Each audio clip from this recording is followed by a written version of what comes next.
Eu quero fazer uma reflexão temática sobre o orgulho. Mas eu não vou trabalhar o orgulho no melhor sentido da palavra. Vou dar um exemplo. Você pode ter um momento que diga assim: eu estou orgulhoso porque o meu filho galgou uma vitória na universidade. Não é esse tipo de sentido da palavra orgulho, mas é o sentido de veneno. Quando o orgulho envenena a alma da gente. Irmãos, a Igreja Católica Romana, na sua teologia, ela diz inclusive que este seria um dos principais pecados, ou o principal pecado. Que do orgulho viriam todos os outros. O orgulho é um sentimento que é manifesto.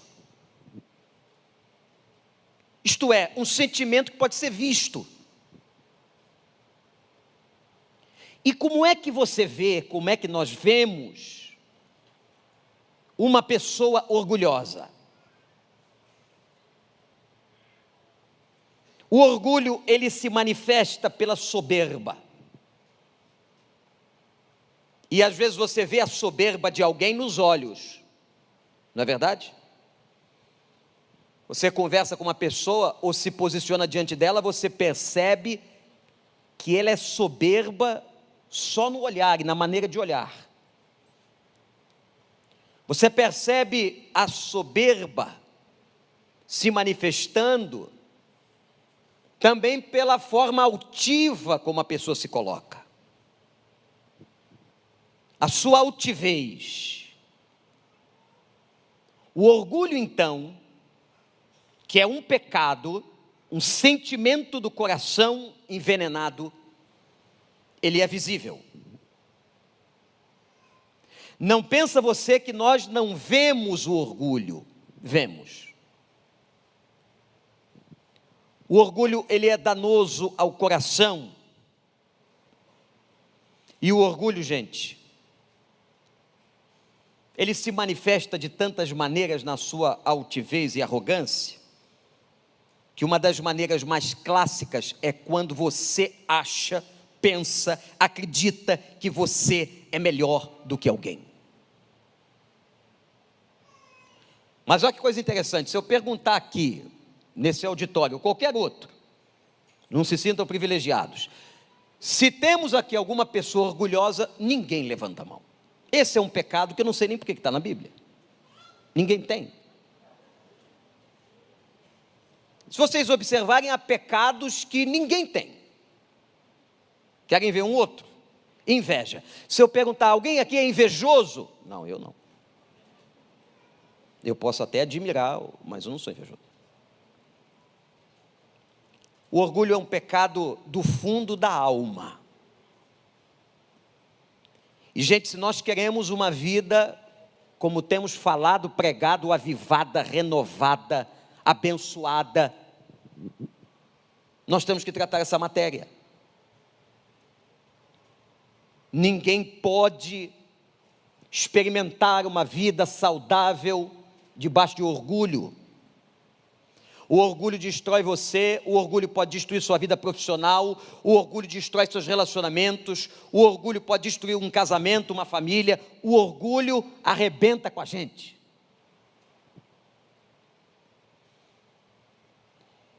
Eu mencionei, ou vou mencionar aqui, coloquei aqui alguns versos do Velho e do Novo Testamento, porque a Bíblia, ela é permeada de textos que falam sobre o orgulho, como por exemplo Provérbios 21,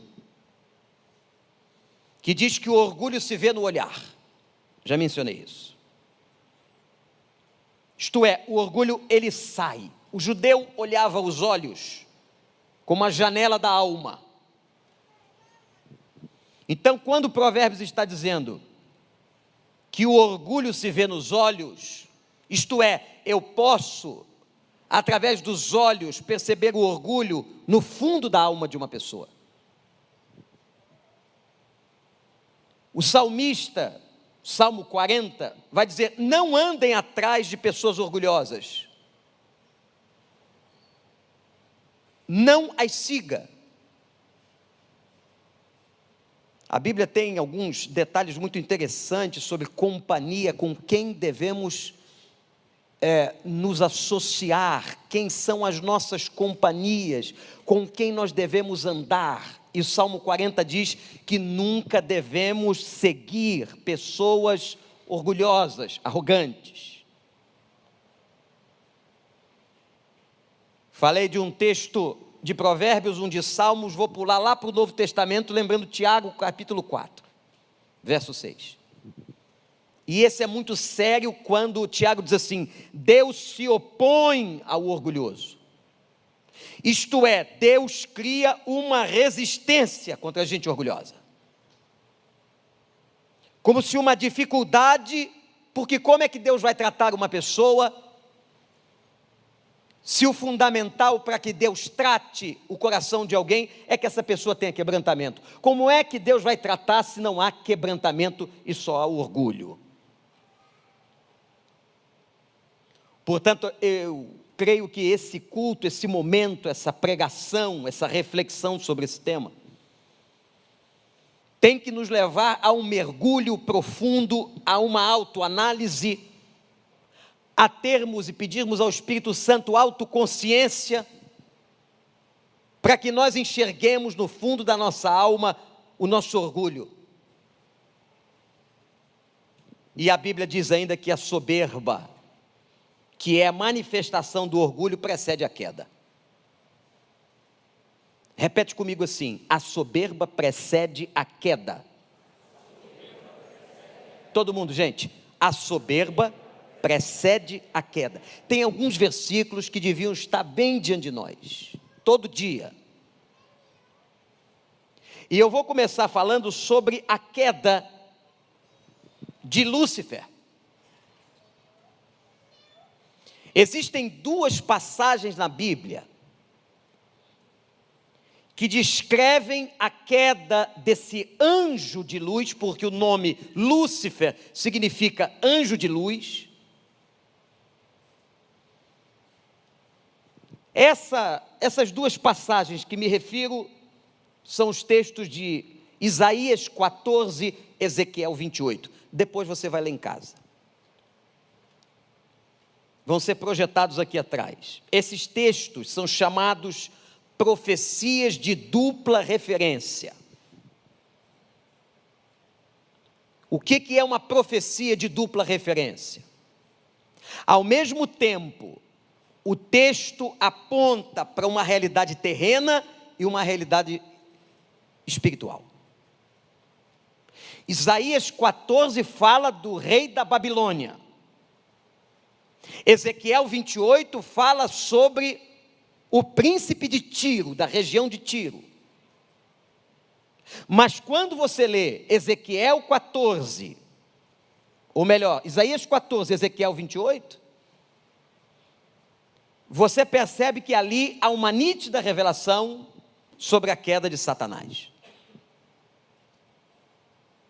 Em Isaías 14, por exemplo,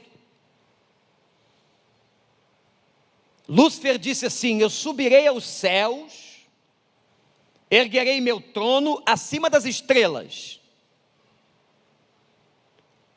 O que Lúcifer está manifestando aqui é um anseio por mais.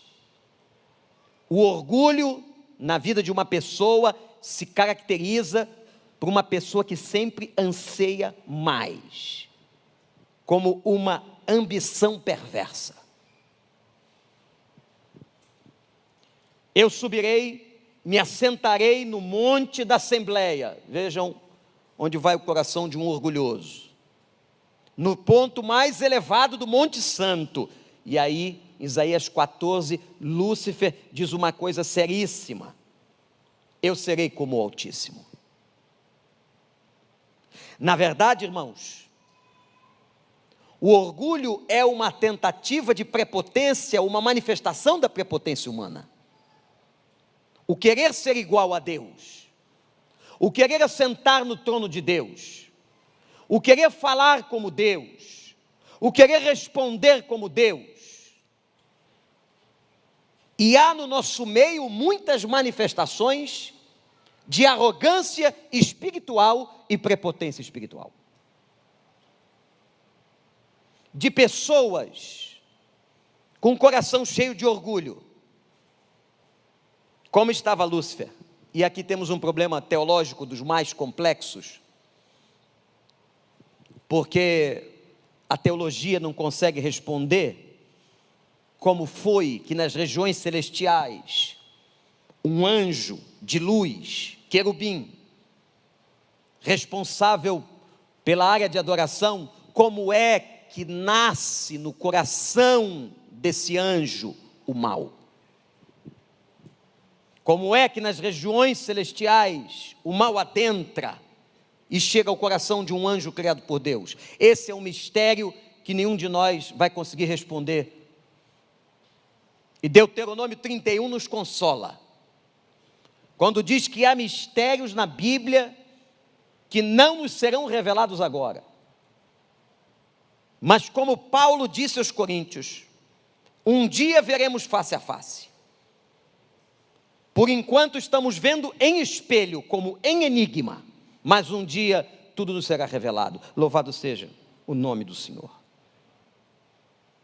Em Ezequiel 28, é o outro relato, quando Lúcifer é advertido e Deus o diz: de um modo maravilhoso você foi criado.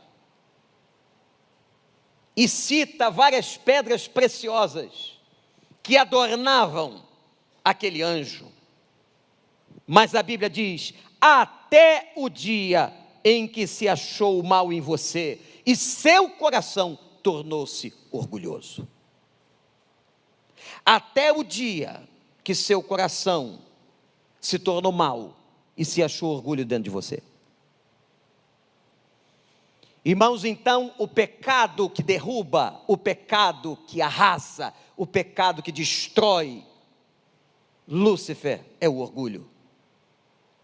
É a tentativa de ser igual a Deus, de tomar o lugar de Deus, de se assentar no lugar altíssimo. Agora, gente, tenhamos cuidado,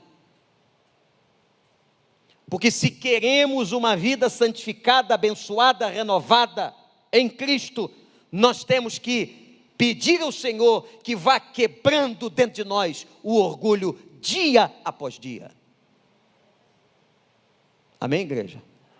Você que está aí na internet, pode dar um amém na sua casa?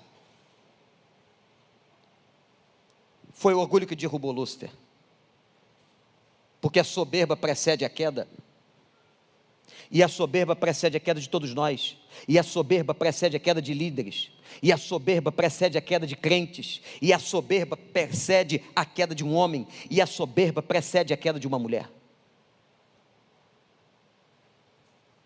Como eu disse na introdução, quantas coisas destruídas por causa do orgulho. E vou te dizer mais, irmão, minha irmã, pode ser que algo que estejamos vivendo hoje, situações dramáticas pelas quais passamos, possa ser fruto, consequência do orgulho do coração. Assim como o orgulho derrubou Lúcifer, o orgulho derruba você e a mim. Jesus Cristo, certa vez, quando os 70 estavam voltando da missão, ele disse: eu vi Satanás caindo do céu como um raio. Ao ser expulso das regiões celestiais, ele vem à terra. E é responsável por todos esses estragos. Gente, há coisas que nós vemos na sociedade, no mundo, que a gente olha e diz assim: isso não é só humano. Não é verdade? Há coisas que você contempla e diz assim: isso aqui não é coisa só do pecado humano, tem mais aqui, tem outra coisa. E tem mesmo, cuidado. Tem ação maligna, tem ação diabólica, tem ação satânica.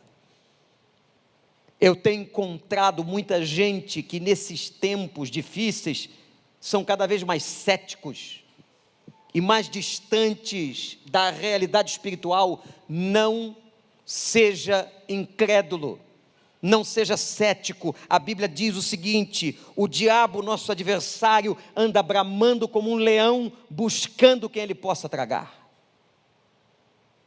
Mas eu quero te trazer uma notícia no meio dessa palavra: ele já está condenado e derrotado pelo poder da cruz do Calvário. E a Bíblia declara que aquele que tem o Espírito de Deus, um maligno, João capítulo 5, 1 João, não lhe toca, ele não pode entrar no teu corpo, ele não pode tocar em você, porque você agora é templo do Espírito Santo de Deus, você é propriedade do Pai. Louvado seja o nome do Senhor.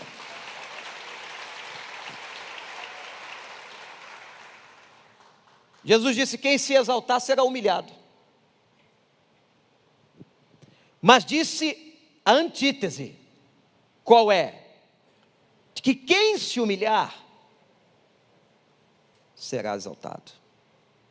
Aquele que se exalta será humilhado, mas aquele que se humilha será exaltado. Aquele que se exalta será humilhado, mas aquele que se humilha será exaltado. Palavra do Senhor. Mas como é que a gente resolve o problema? Porque quando Lúcifer adentra o mundo e tenta Adão e Eva, ele vai aonde, gente? O que ele tenta implantar, qual é a provocação? Exatamente na área do orgulho, porque ele diz: o dia que vocês comerem do fruto que foi proibido comer, abrir-se-á os olhos de vocês e serão como Deus. Vejam isso. E serão como Deus. Terrível. Então o pecado que adentra a humanidade, o pecado do jardim, o pecado de Adão e Eva, é um pecado que se caracteriza pela desobediência, claro, mas é um pecado que tem por natureza, na sua análise mais profunda, o problema do orgulho. A soberba precede a queda, e precedeu a queda de Lúcifer, a queda de Adão e Eva e a nossa. Como é que nós resolvemos isso? Eu vou trazer um versículo que o Espírito trouxe ao meu coração, aqueles versículos que a gente lê várias vezes, mas tem um dia que parece que a ficha cai, essa ficha espiritual, essa ficha que o Espírito dá. Evangelho de João capítulo 1, versículo 32, nós estamos no meio de uma narrativa, em que João Batista está na beira do rio, onde ele batizava, e ele batizava pessoas arrependidas dos seus pecados, que vinham a ele e em evidência de arrependimento ele batizava. Ele é primo de Jesus, nasceu 6 meses antes, mas agora aparece à beira, à margem do Rio Jordão, o seu primo, que ele podia tratar com toda a intimidade, mas ele era um profeta de Deus acima de tudo, um homem do Senhor. E quando João Batista vê a Cristo, vê a Jesus, ele diz: eis o Cordeiro de Deus que tira o pecado do mundo. Que coisa linda! Não revelou por carne, mas revelação vinda do Espírito Santo de Deus. Você conhece essa frase? Pode repetir ela comigo? Eis o Cordeiro de Deus que tira o pecado do mundo. Vamos lá, igreja, você que está em casa, todo mundo. Eis o Cordeiro de Deus que tira o pecado do mundo. Nesse texto em que ele está tratando do assunto, o verso 32 diz assim: então João deu o seguinte testemunho: eu vi o Espírito, com letra maiúscula, o Espírito Santo, descer dos céus como pomba. Uma forma visível do Espírito. A pomba é uma representação do Espírito. E veja o que acontece. Eu vi o Espírito descer dos céus como pomba e permanecer sobre ele. E permanecer sobre ele. Irmãos, olhem para cá, porque aqui nós vamos aprender, nesse versículo, nessa frase, como é que a gente começa a vencer o orgulho. Anota aí. Pomba só pode repousar em cordeiro.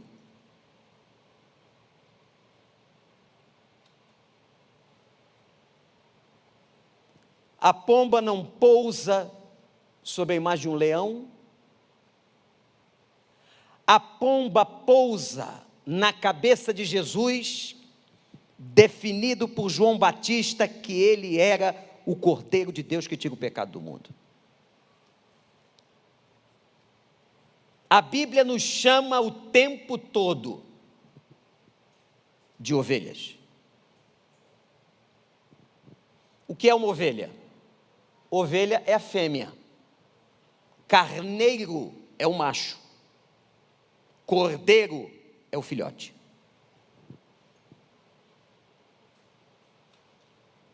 A postura de Cristo, segundo Paulo, é a postura do cordeiro. E porque é a postura do cordeiro, o Espírito Santo vem e permanece.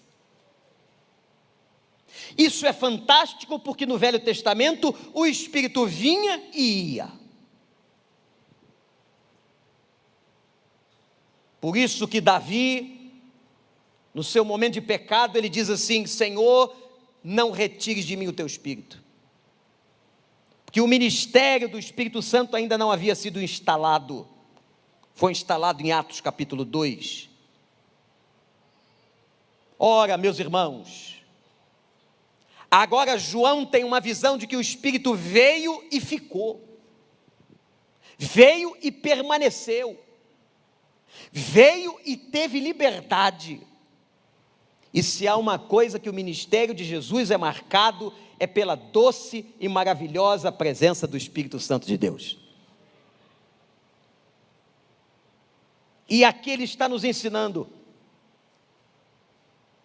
Porque se queremos uma vida saudável, de santidade, de dedicação a Deus, de consagração a Deus, irmãos, olhem para cá, nós precisamos aprender com Ele a sermos cordeiro. Se a ovelha já é inofensiva, quanto mais um pequeno cordeiro que é filhote. A ovelha, ela é um animal muito dócil, com alguns problemas, muito indefeso. Não é à toa que a Bíblia nos chama de ovelhas várias vezes. Ela tem um problema na visão, olha que interessante. A ovelha tem um problema de visão e o pastor precisa conduzi-la com um cajado, senão ela cai fora do aprisco, ela cai nos buracos da vida. Não parece a gente? Não é um título adequado, totalmente encaixado em quem somos? A ovelha precisa que alguém a defenda. E a ovelha, quando vai para o matadouro para ser tosquiada ou morta, ela vai em silêncio. Os tosquiadores de ovelha dizem que na hora que uma ovelha vai ser sacrificada, ela não emite quase som algum, diferente de outros animais que pressentem a morte. Mas vez por outra, as ovelhas deixam escorrer dos olhos lágrimas. Elas podem não conseguir nem mugir ou fazer um barulho, mas elas vão, como diz a Bíblia, como cordeiro mudo, para ser sacrificado. A maneira que a gente vai combater o orgulho é se tornando ovelha, cordeiro. E quando a gente traça esse perfil sobre a postura, sobre a característica de um cordeiro, de uma ovelha. O cordeiro é um filhote de ovelha. A gente entende que os nossos pais estavam errados e nós, como crentes, vamos levar desaforo para casa. Que nós vamos ter, às vezes, que dar a outra face. Aquela palavra que foi dita a você: se alguém te bater, revida. Se alguém te ofender, ofenda. Se alguém te machucar, machuque. Essa palavra não cabe na postura de uma ovelha. E como é que a gente vai aprendendo a tratar o orgulho na vida? É pedindo a Deus que nos dê coração e comportamento de ovelha.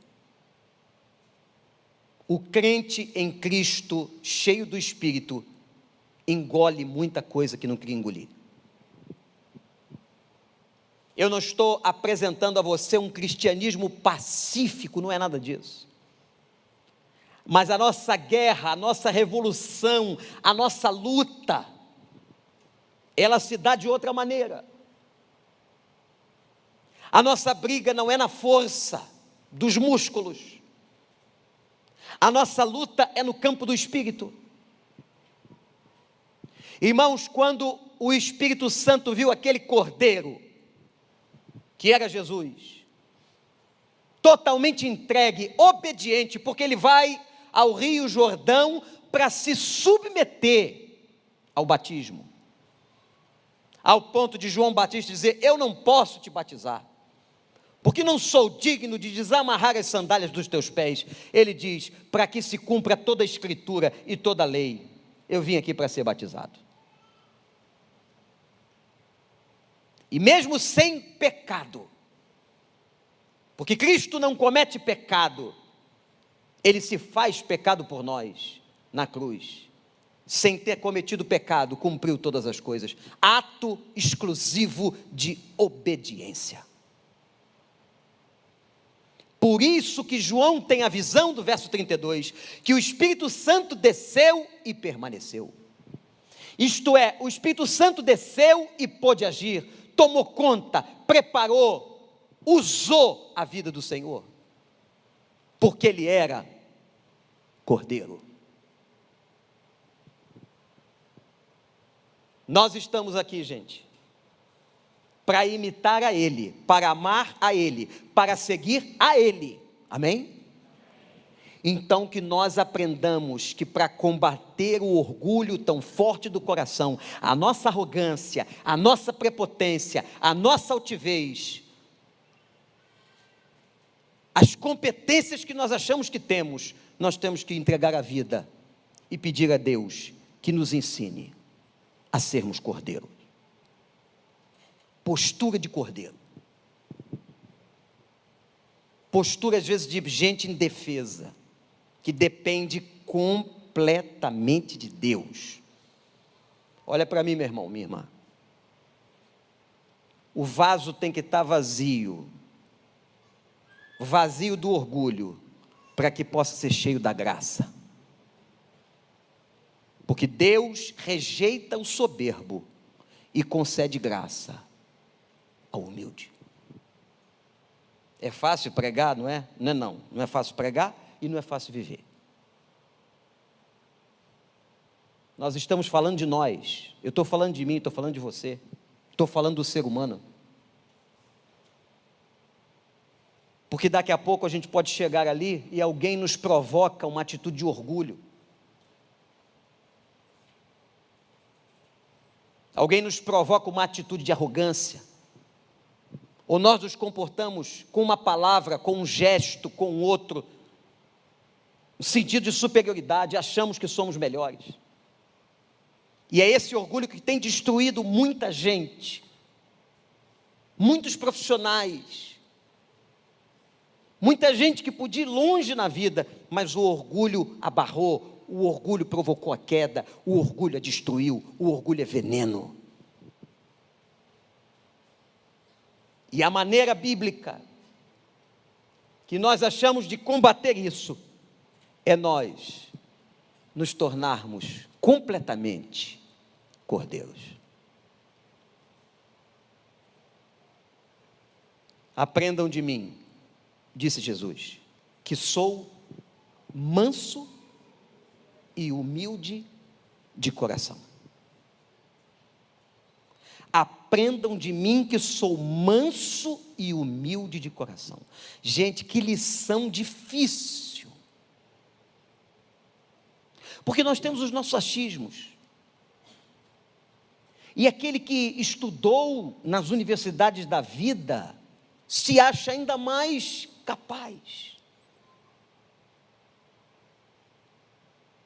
Quando a Bíblia diz que a sabedoria, que começa com temor a Deus, Provérbios diz uma coisa interessante, como se ela gritasse pelas ruas, dizendo: quem será que chegará até mim? Eu estou gritando, a sabedoria está gritando para que alguém a ouça. O fato de você ter muitos cursos não significa que você seja sábio. Eu conheço pessoas indoutas, que nunca tiveram um título de doutorado, ou mestrado, ou bacharelado, ou pós-graduado, mas são sábios. Porque a base de se obter a sabedoria é a experiência com Deus. É a experiência com Deus. Uma pessoa sábia é uma pessoa que experimenta o Senhor. O temor a Deus, diz a Bíblia, é o princípio de toda sabedoria na vida de uma pessoa. Então o Espírito Santo vem, pousa e fica. Ele não sai de você não, mas você pode fazer aquilo que Paulo diz, você pode apagá-lo. Como eu apago uma lâmpada, eu apago. Ele permanece, porém ineficiente. Ele permanece, porém no escuro. E o que é que abafa? O que é que não deixa? Orgulho. Chegou a hora, gente, e Deus está falando ao nosso coração, como igreja, como povo, nós que estamos buscando do Senhor uma vida melhor, uma vida mais consagrada, uma vida mais avivada, nós precisamos tratar esta matéria, e não é só tratar a matéria do sentido acadêmico, não, é tratar a matéria no coração, pedir a Deus, que Deus vença o orgulho dentro de nós, que nós permitamos, que o Espírito trabalhe, tome conta e vai vencendo, e gente, nunca é tarde para aprender, nunca é tarde para começar de novo, essa é a beleza do Evangelho, é que Ele faz novas todas as coisas, Ele faz novas todas as coisas. Então você pode, apesar dos 40, 50, 60, 70, 80 anos, você pode começar agora, ser alguém melhor, menos orgulhoso. Termino com uma breve história que aconteceu na vida de Mahatma Gandhi. Quando uma mulher vai a ele com um filho e diz assim: sábio, meu filho precisa parar de comer tanto açúcar, balas e doces. Trouxe ele aqui para que o senhor o aconselhe, porque ele está entrando num nível ferrenho de diabetes. Quantos historiadores que Gandhi disse a ela assim: volte daqui a alguns dias, algumas semanas. Ela ficou muito chateada, porque nós queremos respostas imediatas, ainda mais dos sábios, inteligentes e doutos. Algumas semanas se passaram, ela volta à presença do sábio e pergunta: e agora? Ele então pega o menino e o aconselha, fala com ele. Quando ela estava saindo, curiosamente, ela pergunta a Gandhi: por que o senhor não tratou o problema lá atrás, quando pela primeira vez eu estive aqui? Ele disse: eu não podia, porque eu estava comendo açúcar. Como é que eu ia tratar o problema do açúcar dele, se eu estava incorrendo na mesma questão? O nome disso é coerência. Como é que nós queremos que as pessoas que julgamos orgulhosas, arrogantes, prepotentes, mudem, se nós não mudamos primeiro a nós mesmos? E a pomba desceu e pousou. O Espírito Santo desceu e pousou. E ficou sobre o cordeiro. Louvado seja o nome do Senhor. Que coisa linda. Saber que a pomba não pousa em leões. Não era essa a imagem de Cristo nesse momento. Ela não posa em agressivos. Ela não posa em sabichões. Ela pousa em cordeiros. Eu tenho que dar um jeito nisso na minha vida, você tem que dar um jeito nisso na sua vida. Nós temos que permitir que esse Espírito Santo venha, comece a varrer, tomar conta. Nós precisamos permitir que ele arranque, porque, olha para mim, meu irmão, você da internet ou aqui, esse orgulho é veneno mortal. Esse orgulho tem destruído tanta coisa.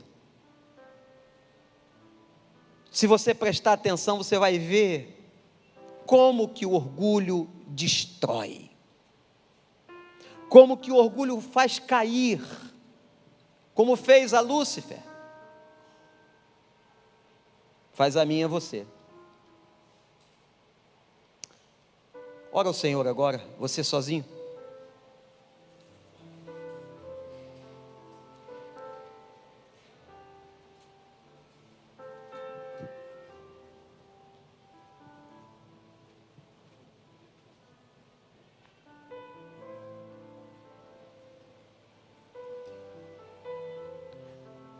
Ore a Deus, pede ao Senhor para fazer uma investigação, vasculhar teu coração, vasculhar.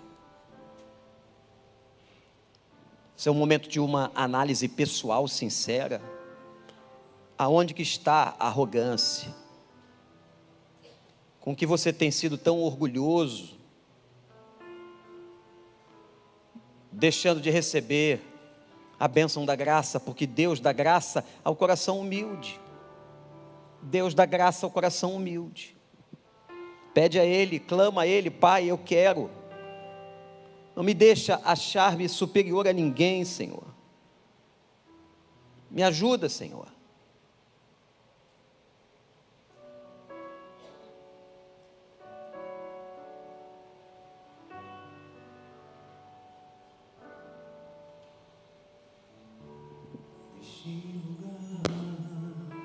Tu és real.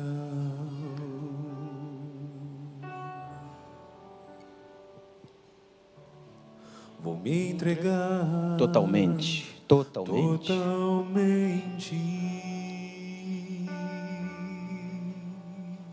O teu toque. O teu toque abriu os olhos do meu coração. Eu posso enxergar e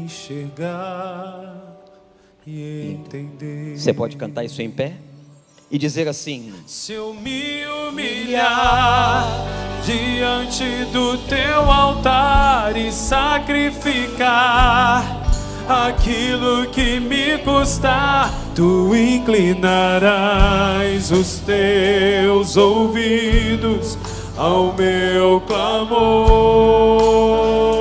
Sacrifica as tuas razões. Mas vale um Sacrifica dia as tuas no centro razões do teu querer, que toda a vida vida sem jamais te conhecer. Tu és minha fonte, minha colheita, minha herança.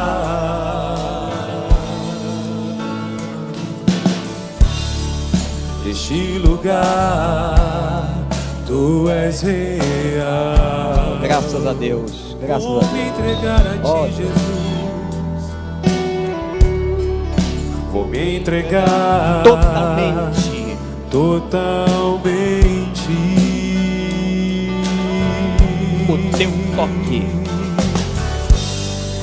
O teu toque abre os olhos. os olhos do meu coração.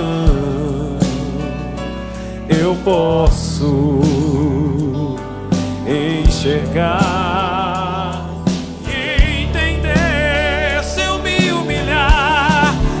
me humilhar, diante do teu altar e sacrificar aquilo que me custar, tu inclinarás os teus ouvidos ao meu clamor. Mais vale um dia no centro do teu querer que toda a vida sem jamais te conhecer. Tu és minha fonte, minha colheita, minha herança.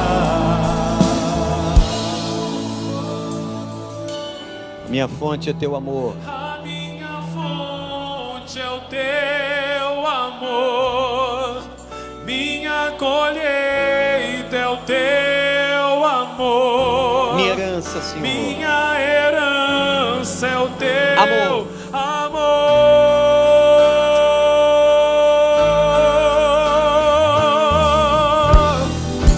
A minha fonte é o teu amor. Minha colheita é o teu amor. Minha herança é o teu amor. Minha fonte, a minha fonte é o teu Essa é a nossa maior riqueza. Minha colheita É a nossa riqueza. amor. Minha herança é o teu amor. Se eu me humilhar diante do teu altar e sacrificar aquilo que me custar, tu inclinarás os teus ouvidos ao meu clamor. Mais vale um dia no centro do teu querer que toda a vida sem jamais te conhecer. Tu és minha fonte, minha colheita, minha herança. Obrigado, Senhor, por esta manhã. A fonte da nossa riqueza é o teu amor. Pai, joga por terra, Senhor.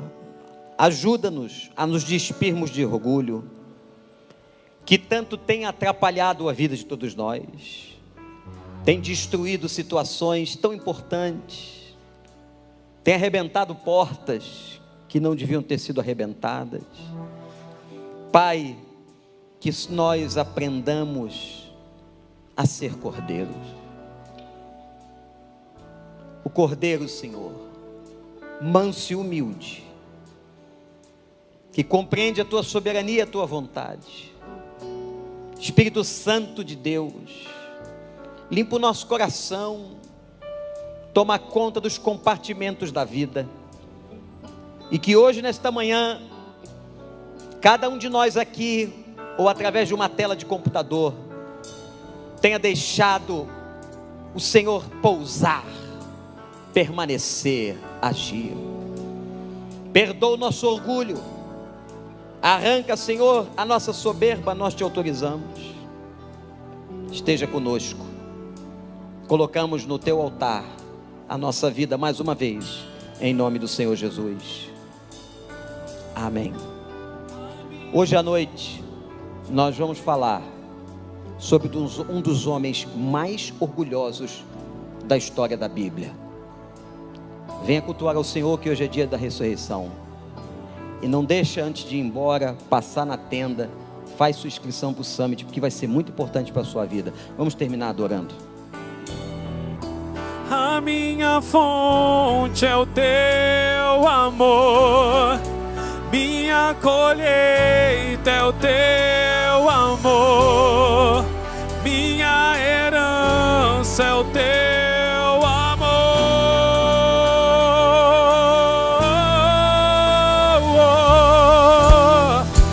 A minha fonte é o teu amor. Sim, Senhor, minha colheita é o teu amor, minha herança é o teu amor. Se eu me humilhar diante do teu altar e sacrificar aquilo, o que vai acontecer? Tu inclinarás os teus ouvidos ao meu clamor. Mais vale um dia no centro do teu querer que toda a vida sem jamais te conhecer. Tu és minha fonte, minha colheita, minha herança. Você pode aplaudir ao Senhor por isso. A sua fonte, a sua colheita, a sua herança é o Senhor. Aleluia. Que você tenha um ótimo domingo. Vá em paz em nome de Jesus. Que Deus te abençoe.